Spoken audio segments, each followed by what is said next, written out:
Good morning সবাইকে, সবাই খুব ভালো আছো, আমিও ভালো আছি। এখন বাজে সকাল 7টা, আর এখন থেকে আমি আমার ব্লগটা শুরু করলাম। আর আশা করি আজকে ব্লগটা তোমাদের ভালো লাগতে পারে।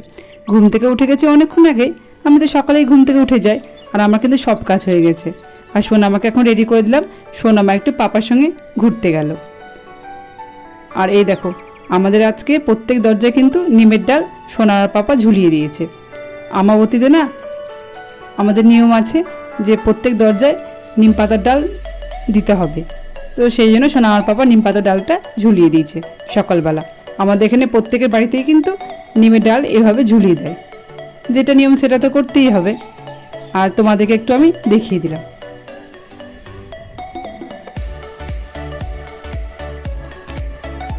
সোনামা তো পাপার সঙ্গে ঘুরতে চলে গেল, আর আমার চা খাওয়া হয়ে গেছে। আর চলে এলাম রান্নাঘরে রান্না করতে। আর যা গরম পড়েছে, বেশি কিন্তু আজকে কিছু রান্না করব না।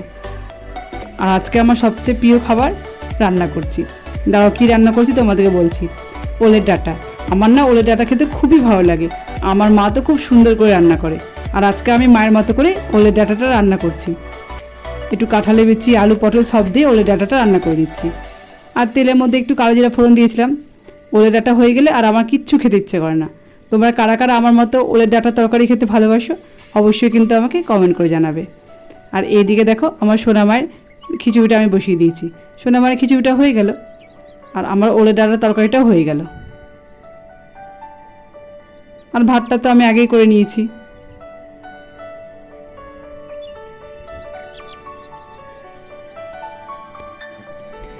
আমার তো ওলের ডাঁটা তরকারিটা রান্না করা হয়ে গেল।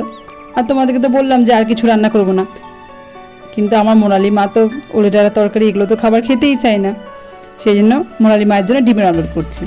মোনালি মা তো আবার স্কুলে যাবে, আর শুধু মোনালি মায়ের জন্য না, আমাদের জন্য ডিমের অমলেট করব। আমাদেরটা একটু পরে করব, যখন ভাত খাবো তার আগে একটু গরম গরম ডিমের অমলেট করে নেব। আর ডাল, ছোটো মাছের চচ্চড়ি করেছিলাম, সব তো ফ্রিজে রাখাই আছে, সেগুলো বের করে গরম করে নেব। আর ডিমের অমলেট করলেই আমার রান্না করা হয়ে যাবে। এই গরমে না আর বেশি কিছু রান্না করতে ইচ্ছে করে না। রান্না করার পর তো আবার বাসন মাজতে হবে, গ্যাস মুছতে হবে, অনেক কাজ থাকে। গরমে আর ভালো লাগছে না। কী আর করবো, কাজ তো করতেই হবে, তাই না বলো? তো ডিমের অমলেট হয়ে গেলে মোনালিমাকে আবার খাবার খেতে দিয়ে দিব। মোনালিমা খেয়ে আবার স্কুলে চলে যাবে।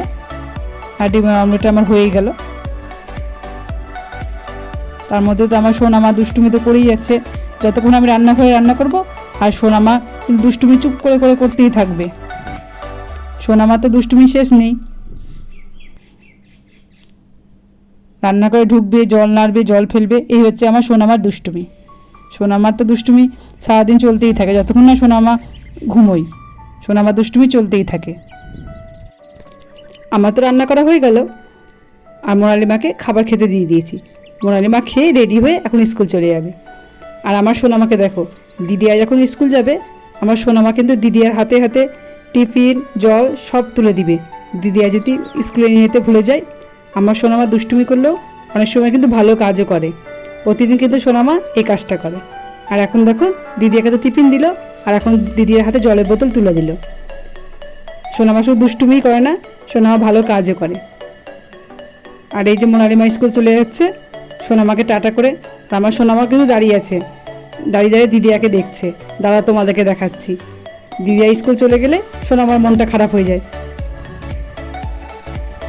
মোনালিতে স্কুলে চলে গেল, আর সোনামাকে নিয়ে এলাম ছাদের উপর স্নান করাতে। আর সোনামা স্নান করায় কিন্তু এই দুষ্টুমিগুলো প্রতিদিন করে। জামা কাপড় কাচবে, জল নিয়ে খেলবে, তারপরে স্নান করবে। সোনামার প্রতিদিনে এটা স্নান করার সময় এরকম কাণ্ড করে। আর দেখো, চুপ করে বসে এখন দেখো কি করে জামা কাপড় কাচছে। সোনামা আমাকে যা দেখবে তাই নকল করবে। আর জল নাড়তে দিলে তো আমার সোনামা খুব খুশি।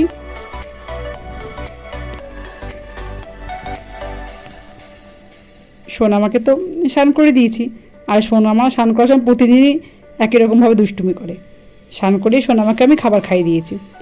আমি এখন আমার খাবারটা নিয়ে নিয়েছি, তো এখন আমি খাবারটা খেয়ে নিই, পরে আবার তোমাদের সঙ্গে কথা বলবো।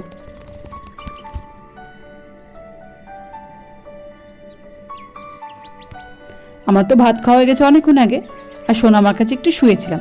দুপুরে আমি সেরকম ঘুমোই না, শুয়ে শুয়ে সবার ভিডিও দেখি, কারণ সোনামা উঠে গেলে আর কারো ভিডিও দেখতে পারবো না। সোনামা যে দুষ্টু। আর শুয়ে শুয়ে সবার ভিডিও দেখছিলাম। আর কিছুক্ষণ পরে সোনামার পাপা এলো ডিউটি থেকে। আর আসার সময় না রাধা গোবিন্দ মন্দির থেকে প্রসাদ নিয়ে এলো। আর মন্দিরটা বেশি দূরে না আমাদের বাড়ি থেকে। আর এই প্রসাদটা খেতে কিন্তু আমার খুব ভালো লাগে। শুধু আমার না, আমার মোনালিমাও খেতে কিন্তু খুব ভালোবাসে।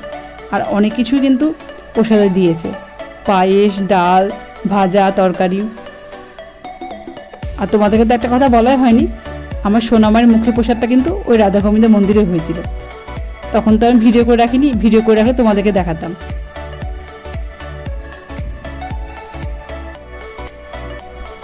আবার রাত্রেবেলা চলে এলাম তোমাদের সঙ্গে কথা বলতে। আর এখন না রাত্রের জন্য একটু ঘুগনি করে নিচ্ছি। সোনামার পাপা এর একদিন মটন নিয়ে এসেছিলো, তো মটনের চর্বিগুলো রেখে দিয়েছিলাম। মটনের চর্বি দিয়ে ঘুগনিটা করে নিচ্ছি। আর খুব গরম পড়েছে আজকে, গরমে আর ভালো লাগছে না। আর আজকে রুটি পাওয়াটা কিছু করব না, সবাই ঘুগনিটা মুড়ি দিয়েই খেয়ে নিব। গরমে না রুটি পাওয়াটা করতেও ইচ্ছে করছে না।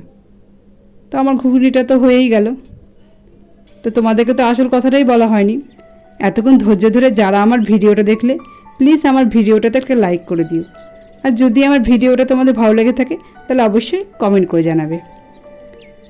আর অনেক নতুন বন্ধু আমার পরিবারে এসছো, প্লিজ আমার চ্যানেলটিকে সাবস্ক্রাইব করে দিয়ে আমার পাশে থেকে যেতে পারো। আমিও ঠিক সময় মতো তোমাদের কাছে চলে যাব। সবাই ভালো থেকো, সুস্থ থেকো। তোমাদের সঙ্গে দেখা হবে নতুন একটা ভিডিওতে। সবাইকে টাটা, গুড নাইট।